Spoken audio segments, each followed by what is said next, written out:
ہم کیسے یقین کریں کہ ہمارے عقائد درست ہیں؟ کیا آج کی اس بدلتی ہوئی دنیا میں بھی مذہبی عقیدہ کوئی قدر، فائدہ یا اہمیت رکھتا ہے؟ کیا خدا انسان کی جہالت کا نتیجہ ہے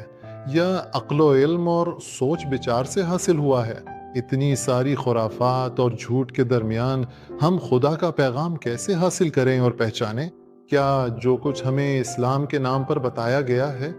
وہی ہے جو قرآن اور اس دین کے اصل ماخذ میں آیا ہے؟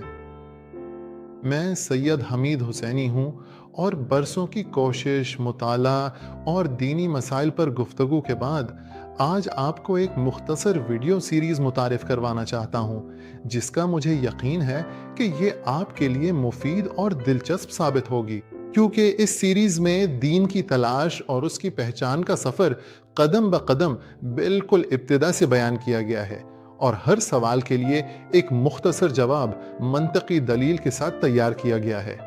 میں آپ کی آراء اور تنقید سننے کے لیے بھی تیار ہوں اور آپ کے سوالات کا انتظار کر رہا ہوں تاکہ دوبارہ مل کر گفتگو کر سکیں۔ شاید آپ کو کہیں اور یہ موقع نہ ملے کہ ہم تمام دینی مسائل اور اسلام کی پہچان کو ابتدا سے لے کر ان باتوں تک جو اسلام کے نام پر پیش کی جاتی ہیں اور اصل ماخذ یعنی قرآن سے مطابقت نہیں رکھتی، اس طرح گفتگو اور قدم بقدم جائزہ لے کر سمجھ سکیں۔ برائے کرم اس چینل کو سبسکرائب کریں، گھنٹی کے نشان پر بھی کلک کریں تاکہ آپ کو ہر ہفتے اس سلسلے کی نئی ویڈیوز کے بارے میں اطلاع مل سکے،